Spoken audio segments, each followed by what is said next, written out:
रंगमंच कहानियों में आपका स्वागत है। आइए सुनते हैं मुंशी प्रेमचंद्र की कहानी प्रेरणा। मेरी कक्षा में सूर्य प्रकाश से ज़्यादा उद्यमी और कोई लड़का न था, बल्कि यूँ कहो कि अध्यापन काल के 10 वर्षों में मुझे ऐसी विषम प्रकृति के शिष्य से सबका न पड़ा था। कपट क्रीड़ा में उसकी जान बसती थी। अध्यापकों को बनाने और चिढ़ाने में, उद्योगी बालकों को छेड़ने और रुलाने में ही उसे आनंद आता था। ऐसे ऐसे षड्यंत्र रचता, ऐसे ऐसे फंदे डालता, ऐसे ऐसे बंधन बांधता कि देखकर आश्चर्य होता था। गिरोहबंदी में अभ्यस्त था। खुदाई फौजदारों की एक फौज बना ली थी। उसके आतंक से शाला पर शासन करता था। मुख्य अधिष्ठाता की आज्ञा टल जाए, मगर क्या मजाल कि कोई उसके हुक्म की अवज्ञा कर सके। स्कूल के चपरासी और अर्दली उसे थर थर कांपते थे। इंस्पेक्टर ने हुक्म दिया कि लड़के निर्दिष्ट समय से आधा घंटा पहले आ जाए।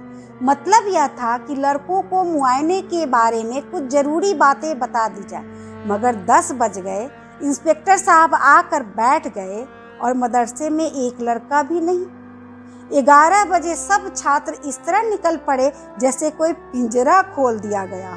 इंस्पेक्टर साहब ने कैफियत में लिखा, डिसिप्लिन बहुत खराब है। डिसिप्लिन साहब की किरकिरी हुई, अध्यापक बदनाम हुए और सारी शरारत सूर्य प्रकाश की थी। मगर बहुत पूछताछ करने पर भी किसी ने सूर्य प्रकाश का नाम तक न लिया। मुझे अपनी संचालन विधि पर गर्व था।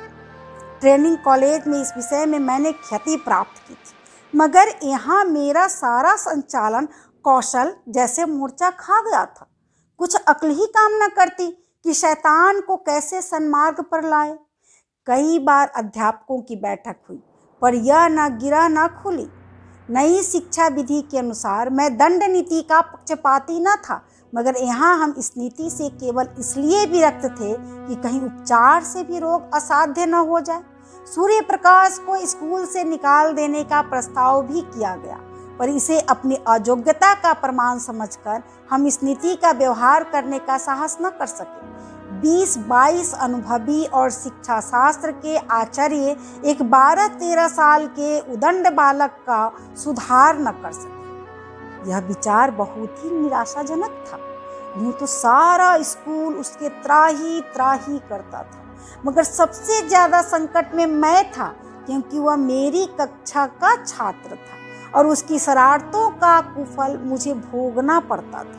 मैं स्कूल आता तो हरदम यही खटका लगता रहता था कि देखे आज क्या विपत्ति आती है। एक दिन मैंने अपनी मेज की दराज खोली तो उसमें से एक बड़ा सा मेढक निकला पड़ा। मैं चौंक कर पीछे हटा तो क्लास में एक शोर मच गया। उसकी ओर सरोस नेत्रों से देख कर रह गया।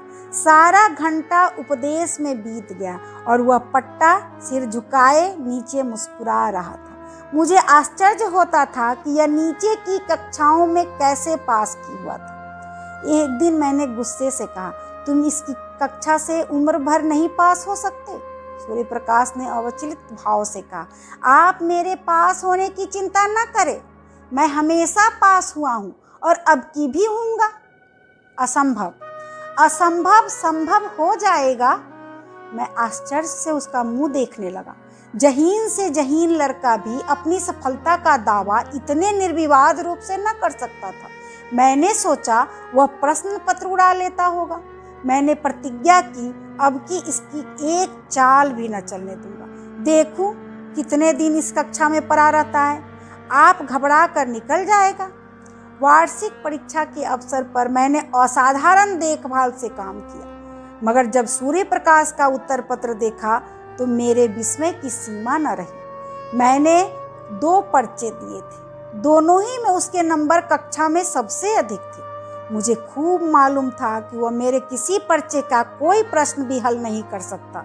मैं इसे सिद्ध कर सकता था, मगर उसके उत्तर पत्रों को क्या करता। लिपि में कितना भेद न था जो कोई संदेह उत्पन्न कर सकता। मैंने प्रिंसिपल से कहा तो वह भी चकरा गए, मगर उन्हें भी जानबूझकर मक्खी निगलनी पड़ी। मैं कदाचित स्वभाव ही से निराशावादी हूँ। अन्य अध्यापकों को मैं सूर्य प्रकाश के विषय में जरा भी चिंतित न पाता था, मानो ऐसे लड़कों का स्कूल में आना कोई नई बात नहीं, मगर मेरे लिए वह एक विकट रहस्य था। अगर यही ढंग रहे तो एक दिन या तो जेल में होगा या पागलखाने में। उसी साल मेरा तबादला हो गया। जबकि यहाँ का जलवायु मेरे लिए अनुकूल था, प्रिंसिपल और अन्य अध्यापकों से मैत्री हो गई थी, मगर मैं अपने तबादले से खुश हुआ, क्योंकि सूर्य प्रकाश मेरे मार्ग का कांटा न रहेगा। लड़कों ने मुझे विदाई की दावत दी और सब के सब स्टेशन तक पहुंचाने आए। उस वक्त सभी लड़के आंखों में आंसू भरे हुए थे। मैं भी अपने आंसुओं को न रोक सका। सहसा मेरी निगाह सूर्य प्रकाश पर पड़ी, जो सबसे पीछे लज्जित खड़ा था। मुझे ऐसा मालूम हुआ कि उसकी आंखें भी भीगी थी। मेरा जी बार बार चाहता था कि चलते चलते उसे 2-4 बातें कर लूं। शायद वह भी मुझसे कुछ कहना चाहता था, मगर न मैंने पहले बात की न उसने। हालांकि मुझे बहुत दिनों तक इसका खेद रहा। उसकी झिझक तो क्षमा के योग्य थी, पर मेरा अवरोध अक्षम्य था।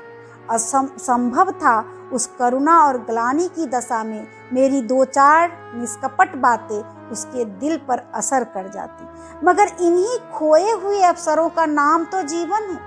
गाड़ी मंद गति से चली। लड़के कई कदम तक उसके साथ दौड़े। मैं खिड़की के बाहर सिर निकाले खड़ा था। कुछ देर मुझे उनके हिलते हुए रुमाल नजर आए, फिर वे रेखाएं आकाश में विलीन हो गई। मगर एक अल्पकाय मूर्ति अब भी प्लेटफॉर्म पर खड़ी थी। मैंने अनुमान किया वह सूर्य प्रकाश है। उस समय मेरा हृदय किसी विकल कैदी की भांति घृणा, मालिन्य और उदासीनता के बंधनों को तोड़ तोड़ कर उसके गले मिलने के लिए तड़प उठा।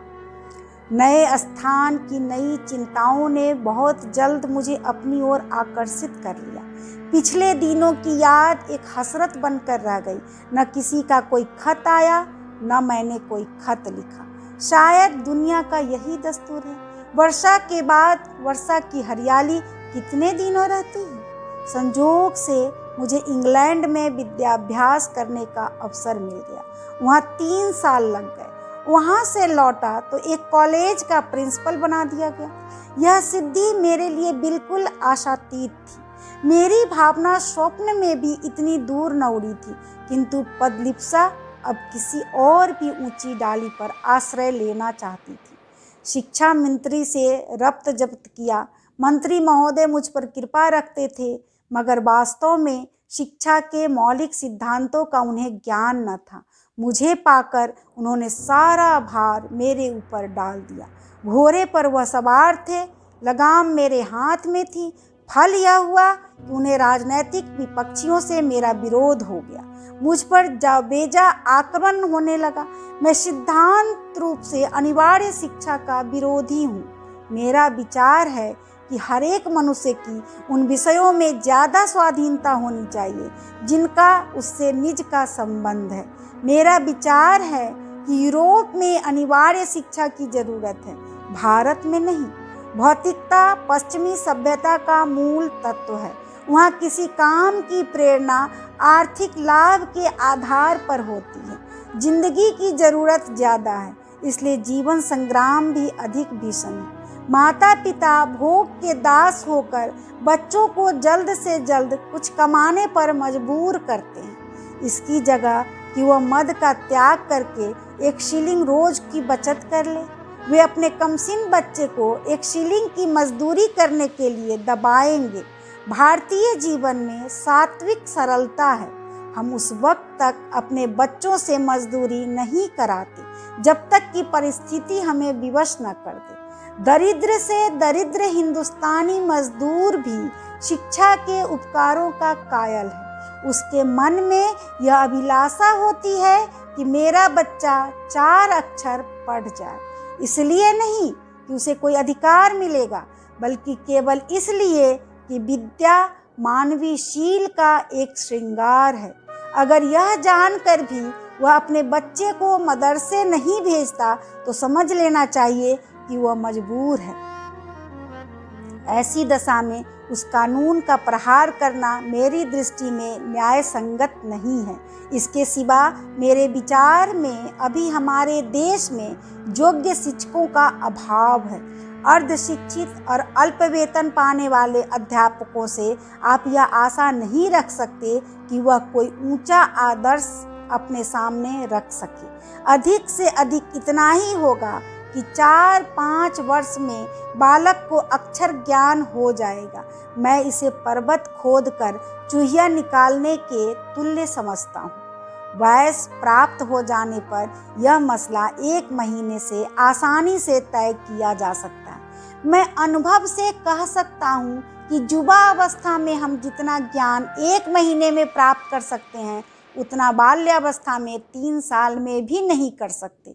फिर खामखा बच्चों को मदरसे में कैद करने से क्या लाभ? मदरसे के बाहर रहकर उसे स्वच्छ वायु तो मिलती, प्राकृतिक अनुभव तो होते। पाठशाला में बंद करके तो आप उसके मानसिक और शारीरिक दोनों विधानों की जड़ काट देते हैं। इसलिए जब प्रांतीय व्यवस्थापक सभा में अनिवार्य शिक्षा का प्रस्ताव पेश हुआ तो मेरी प्रेरणा से मिनिस्टर साहब ने उसका विरोध किया। नतीजा यह हुआ कि प्रस्ताव अस्वीकृत हो गया। फिर क्या था? मिनिस्टर साहब की और मेरी वह ले दे शुरू हुई कि कुछ न पूछिए। व्यक्तिगत आक्षेप किए जाने लगे। मैं गरीब का बीबी था, मुझे ही उसकी भाभी बनना पड़ा। मुझे देशद्रोही, उन्नति का शत्रु और नौकरशाही का गुलाम कहा गया। मेरे कॉलेज में जरा सी भी कोई बात होती तो काउंसिल में मुझ पर वर्षा होने लगती। मैंने एक चपरासी को पृथक किया। सारी काउंसिल पंजे झाड़ कर मेरे पीछे पड़ गई। आखिर मिनिस्टर साहब को मजबूर होकर उस चपरासी को बहाल करना पड़ा। यह अपमान मेरे लिए असहनीय था। शायद कोई भी इसे सहन न कर सकता। मिनिस्टर साहब से मुझे शिकायत नहीं, वह मजबूर थे। हाँ, इस वातावरण में काम करना मेरे लिए दुस्साध्य हो गया। मुझे अपने कॉलेज के आंतरिक संगठन का भी अधिकार नहीं। अमुक क्यों नहीं परीक्षा में भेजा गया? अमुक के बदले अमुक को क्यों नहीं छात्रवृत्ति दी गई? अमुक अध्यापक को अमुक कक्षा क्यों दी जाती? इस तरह के सारहीन आक्षेपों ने मेरी नाक में दम कर दिया था। इस नई चोट ने कमर तोड़ दी। मैंने इस्तीफा दे दिया। मुझे मिनिस्टर साहब से इतनी आशा अवश्य थी कि वह कम से कम इस विषय में न्यायपरायणता से काम लेंगे, मगर उन्होंने न्याय की जगह नीति को मान्य समझा और मुझे कई साल की भक्ति का यह फल मिला कि मैं पदच्युत कर दिया गया। संसार का ऐसा कटु अनुभव मुझे अब तक न हुआ था। ग्रह भी कुछ बुरे आ गए थे। उन्हीं दिनों पत्नी का देहांत हो गया। अंतिम दर्शन भी न कर सका। संध्या समय नदी तट पर सैर करने गया था। वह कुछ अस्वस्थ थी। लौटा तो उनकी लाश मिली। कदाचित हृदय की गति बंद हो गई थी। इस आघात ने कमर तोड़ दी। माता के प्रसाद और आशीर्वाद से बड़े बड़े महान पुरुष कृतार्थ हो गए हैं। मैं जो कुछ हुआ पत्नी के प्रसाद और आशीर्वाद से हुआ। वह मेरे भाग्य की विधात्री थी। कितना अलौकिक त्याग था, कितना विशाल धैर्य। उनके माधुर्य में तीक्ष्णता का नाम भी न था। मुझे याद नहीं आता कि मैंने कभी उनकी भ्रिकुटी संकुचित देखी हो। वह निराश होना तो जानती ही न थी। मैं कई बार शक्त बीमार पड़ा। वैद्य निराश हो गए हैं, पर वह अपने धैर्य और शांति से अनुमात्र भी विचलित नहीं हुई। उन्हें विश्वास था कि मैं अपने पति के जीवन काल में मरूंगी, और वही हुआ भी। मैं जीवन में अब तक उन्हीं के सहारे खड़ा था। वह जब अवलंब ही न रहा तो जीवन कहाँ रहता? खाने और सोने का नाम जीवन नहीं है। जीवन नाम है सदैव आगे बढ़ते रहने का, लगन का। यह लगन गायब हो गई। मैं संसार से विरक्त हो गया और एकांतवास में जीवन के दिन व्यतीत करने का निश्चय करके एक छोटे से गांव में जा बसा। चारों तरफ ऊंचे ऊंचे टीले थे। एक ओर गंगा बहती थी। मैंने नदी के किनारे एक छोटा सा घर बना लिया और उसी में रहने लगा। मगर काम करना तो मानवीय स्वभाव है। बेकारी में जीवन कैसे कटता? मैंने एक छोटी सी पाठशाला खोल ली। एक वृक्ष की छांव में गांव के लड़कों को जमा कर कुछ पढ़ाया करता था। उसकी यहाँ इतनी ख्याति हुई कि आसपास के गांव के छात्र भी आने लगे। एक दिन मैं अपनी कक्षा को पढ़ा रहा था। पाठशाला के पास एक मोटर आकर रुकी और उसमें से उस जिले के डिप्टी कमिश्नर उतर पड़े। मैं उस समय केवल एक कुर्ता और धोती पहने हुए था। वेश में एक हाकिम से मिलते हुए शर्म आ रही थी। डिप्टी कमिश्नर मेरे समीप आए तो मैंने झेपते हुए हाथ बढ़ाया, मगर वह मुझसे हाथ मिलाने के बदले मेरे पैरों की ओर झुके और उन पर सर रख दिया। मैं कुछ ऐसा सिटपिटा गया कि मेरे मुंह से एक शब्द भी ना निकला। मैं अंग्रेजी अच्छी लिखता हूँ, दर्शन शास्त्र का भी आचार्य हूँ, व्याख्यान भी अच्छे दे लेता हूँ, मगर इन गुणों में एक भी श्रद्धा के योग्य नहीं। श्रद्धा तो ज्ञानियों और साधुओं ही के अधिकार की वस्तु है। अगर मैं ब्राह्मण होता तो एक बात थी, हालांकि एक सिविलियन का किसी ब्राह्मण के पैरों पर सिर रखना अचिंतनीय है। मैं अभी इसी विषय में पड़ा हुआ था कि डिप्टी कमिश्नर ने सिर उठाया और मेरी तरफ देखकर कहा, आपने शायद मुझे पहचाना नहीं। इतना सुनते ही मेरे स्मृति नेत्र खुल गए। बोला, आपका नाम सूर्य प्रकाश तो नहीं है? जी हाँ, मैं आपका वही अभागा शिष्य हूँ। 12-13 वर्ष हो गए। सूर्य प्रकाश ने मुस्कुरा कर कहा, अध्यापक लड़कों को भूल जाते हैं, पर लड़के उन्हें हमेशा याद रखते हैं। मैंने उसी विनोद के भाव से कहा, तुम जैसे लड़कों को भूलना असंभव है। सूर्य प्रकाश ने विनीत स्वर में कहा, उन्हीं अपराधों को क्षमा कराने के लिए सेवा में आया हूँ। मैं सदैव आपकी खबर लेता रहता था। जब आप इंग्लैंड गए तो मैंने आपके लिए बधाई का पत्र लिखा, पर उसे भेज न सका। जब आप प्रिंसिपल हुए मैं इंग्लैंड जाने को तैयार था। वहाँ मैं पत्रिकाओं में आपके लेख पढ़ता रहता था। जब लौटा तो मालूम हुआ कि आपने इस्तीफा दे दिया और कहीं देहात में चले गए हैं। इस जिले में आए हुए मुझे 1 वर्ष से अधिक हुआ, पर इसका जरा भी अनुमान न था कि आप यहाँ एकांत सेवन कर रहे हैं। इस उजाड़ गांव में आपका जी कैसे लगता है? इतनी ही अवस्था में आपने वानप्रस्थ ले लिया। मैं नहीं कह सकता कि सूर्य प्रकाश की उन्नति देखकर मुझे कितना आश्चर्यमय आनंद हुआ। अगर वह मेरा पुत्र होता तो भी इससे अधिक आनंद न होता। मैं उसे अपने झोपड़े में लाया और अपनी राम कहानी सुनाई। सूर्य प्रकाश ने कहा, तो यह कहिए कि आप अपने ही एक भाई के विश्वासघात के शिकार हुए। मेरा अनुभव तो अभी बहुत कम है, मगर इतने ही दिनों में मुझे मालूम हो गया है कि हम लोग अभी अपनी जिम्मेदारियों को पूरा करना नहीं जानते। मिनिस्टर साहब से भेंट हुई तो पूछूंगा कि यही आपका धर्म था। मैंने जवाब दिया, भाई उनका दोष नहीं, संभव है इस दशा में मैं भी वही करता जो उन्होंने किया। मुझे अपनी स्वार्थ लिप्सा की सजा मिल गई और उसके लिए मैं उनका ऋणी हूँ। बनावट नहीं, सत्य कहता हूँ कि मुझे यहाँ जो शांति है और कहीं न थी। इस एकांत जीवन में मुझे जीवन के तत्वों का ज्ञान हुआ, जो संपत्ति और अधिकार की दौड़ में किसी तरह संभव न था। इतिहास और भूगोल के चौथे चाट कर और यूरोप के विद्यालयों की शरण जाकर भी मैं अपनी ममता को न मिटा सका, बल्कि यह रोग दिन ब दिन और भी असाध्य होता जाता था। आप सीढ़ियों पर पांव रखे बगैर छत की ऊंचाई तक नहीं पहुंच सकते।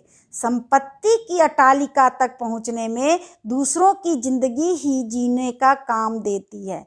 आप कुचलकर ही लक्ष्य तक पहुंच सकते हैं। वहाँ सौजन्य और सहानुभूति का स्थान ही नहीं। मुझे ऐसा मालूम होता है कि उस वक्त मैं हिंस्र जंतुओं से घिरा हुआ था और मेरी सारी शक्तियाँ अपनी आत्मरक्षा में ही लगी रहती थी। यहाँ मैं चारों ओर संतोष और सरलता देखता हूँ। मेरे पास जो लोग आते हैं कोई स्वार्थ लेकर नहीं आते और न मेरी सेवाओं में प्रशंसा या गौरव की लालसा है। यह कहकर मैंने सूर्य प्रकाश के चेहरे की ओर गौर से देखा। कपट मुस्कान की जगह ग्लानि का रंग था। शायद यह दिखाने आया था कि आप जिसकी तरफ से इतने निराश हो गए थे वह अब इस पद को सुशोभित कर रहा है। वह मुझसे अपने सुद्योग का बखान करना चाहता था। मुझे अब अपनी भूल मालूम हुई। एक संपन्न आदमी के सामने समृद्धि की निंदा उचित नहीं। मैंने तुरंत बात पलट कर कहा, मगर तुम अपना हाल तो कहो, तुम्हारी यह काया पलट कैसे हुई? तुम्हारी शरारतों को याद करता हूँ तो अब भी रोए खड़े हो जाते हैं। किसी देवता के वरदान के सिवा और तो कहीं यह विभूति न प्राप्त हो सकती थी। सूर्य प्रकाश ने मुस्कुरा कर कहा, आपका आशीर्वाद था। मेरे बहुत आग्रह करने पर सूर्य प्रकाश ने अपना वृत्तांत सुनाना शुरू किया। आपके चले जाने के कई दिन बाद मेरा ममेरा भाई स्कूल में दाखिल हुआ। उसकी उम्र 8-9 साल से ज़्यादा न थी। प्रिंसिपल साहब उसे हॉस्टल में न लेते थे और न मामा साहब उसके ठहरने का प्रबंध कर सकते थे। उन्हें इस संकट में देखकर मैंने प्रिंसिपल साहब से कहा, उसे मेरे कमरे में ठहरा दीजिए। मैंने प्रिंसिपल साहब ने उसे नियम विरुद्ध बतलाया। इस पर मैंने बिगड़ कर कहा, उसी दिन हॉस्टल छोड़ दिया और एक किराए का मकान लेकर मोहन के साथ रहने लगा। उसकी माँ कई साल पहले मर चुकी थी। इतना दुबला पतला, कमज़ोर और गरीब लड़का था कि उसके पहले ही दिन से मुझे उस पर दया आने लगी। कभी उसके सिर में दर्द होता, कभी ज्वर हो जाता। आए दिन कोई न कोई बीमारी खड़ी रहती थी। इधर सांझ हुई और झपकियाँ आने लगी। बड़ी मुश्किल से भोजन करने उठता। दिन चढ़े तक सोया करता और जब तक मैं गोद में उठाकर बिठा न देता उठने का नाम न लेता। रात को बहुधा चौंक कर मेरी चारपाई पर आ जाता, मेरे गले से लिपट कर सोता। मुझे उस पर भी कभी क्रोध न आता। कह नहीं सकता क्यों मुझे उससे प्रेम हो गया। मैं जहाँ पहले 9 बजे सोकर उठता था अब तड़के उठ बैठता और उसके लिए दूध गर्म करता, फिर उसे उठाकर हाथ मुंह धुलाता और नाश्ता कराता। उसके स्वास्थ्य के विचार से नित्य वायु सेवन को ले जाता। मैं जो कभी किताब लेकर न बैठता था उसे घंटों पढ़ाया करता। मुझे अपने दायित्व का इतना ज्ञान कैसे हो गया, इसका मुझे आश्चर्य है। उसे कोई शिकायत हो जाती तो मेरे प्राण नखों में समा जाती। डॉक्टर के पास दौड़ता, दवाएं लाता और मोहन की खुशामद करके दवा पिलाता। सदैव यह चिंता लगी रहती थी कि कोई बात उसकी इच्छा के विरुद्ध न हो जाए। इस बेचारे का यहाँ मेरे सिवा दूसरा कौन है? मेरे चंचल मित्रों में से कोई उसे चिढ़ाता या छेड़ता तो मेरी त्योरियां बदल जाती थी। कई लड़के तो मुझे बूढ़ी काकी, बूढ़ी दाई कहकर चिढ़ाते थे, पर मैं हंसकर टाल देता था। मैं उसके सामने एक अनुचित शब्द भी मुंह से न निकालता था। यह शंका होती थी कि कहीं मेरी देखा देखी यह भी खराब न हो जाए। मैं उसके सामने इस तरह रहना चाहता था कि वह मुझे अपना आदर्श समझे और इसके लिए वह मानी हुई बात थी कि मैं अपना चरित्र सुधारूं। वह मेरा 9 बजे सोकर उठना, 12 बजे तक मटर गश्ती करना, नई नई शरारतों के मंसूबे बांधना और अध्यापकों की आंख बचाकर स्कूल से उड़ जाना, सब आप ही आप जाता रहा। स्वास्थ्य और चरित्र पालन के सिद्धांतों का मैं शत्रु था, पर अब मुझसे बढ़कर उन नियमों का रक्षक दूसरा न था। मैं ईश्वर का उपहास किया करता, मगर अब पक्का आस्तिक हो गया था। वह बड़े सरल भाव से पूछता, परमात्मा सब जगह रहते हैं तो मेरे पास भी रहते होंगे? इस प्रश्न का मजाक उड़ाना मेरे लिए असंभव था। मैं कहता हूँ, परमात्मा तुम्हारे, हमारे सबके पास रहते हैं और हमारी रक्षा करते हैं। यह आश्वासन पाकर उसका चेहरा आनंद से खिल उठता था। कदाचित वह परमात्मा की सत्ता का अनुभव करने लगता था। साल ही भर में मोहन कुछ से कुछ हो गया। मामा साहब दोबारा आए तो उसे देखकर चकित हो गए। आंखों में आंसू भरकर बोले, बेटा तुमने इसको जिला लिया, नहीं तो मैं निराश हो चुका था। इसका पुनीत फल तुम्हें ईश्वर देंगे। इसकी माँ स्वर्ग में बैठी हुई तुम्हें आशीर्वाद दे रही है। सूर्य प्रकाश की आंखें उस वक्त भी सजल हो गई थी। मैंने पूछा, मोहन भी तुम्हें बहुत प्यार करता होगा? सूर्य प्रकाश के सजल नेत्रों में हसरत से भरा हुआ आनंद चमक उठा। बोला, वह मुझे 1 मिनट के लिए भी न छोड़ता था। मेरे साथ बैठता, मेरे साथ खाता, मेरे साथ सोता, मैं ही उसका सब कुछ था। आह, वह संसार में नहीं है, मगर मेरे लिए वह अब भी उसी तरह जीता जागता है। मैं जो कुछ हूँ उसी का बनाया हुआ हूँ। अगर वह दैवी विधान की भांति मेरा पथ प्रदर्शक न बन जाता तो शायद आज मैं किसी जेल में पड़ा होता। एक दिन मैंने कह दिया था कि अगर रोज तुम नहा न लिया करोगे तो मैं तुमसे न बोलूँगा। नहाने से वह न जाने क्यों जेद चुराता था। मेरी इस धमकी का फल यह हुआ कि वह नित्य प्रातः काल नहाने लगा। कितनी ही सर्दी क्यों न हो, कितनी ही ठंडी हवा चले, लेकिन वह स्नान अवश्य करता था। देखता रहता था मैं किस बात से खुश होता हूँ। एक दिन मैं कई मित्रों के साथ थिएटर देखने चला गया। ताकीद कर गया था कि तुम खाना खा कर सो रहना। 3 बजे रात को लौटा तो देखा कि वह बैठा हुआ है। मैंने पूछा, तुम सोए नहीं? बोला, नींद नहीं आई।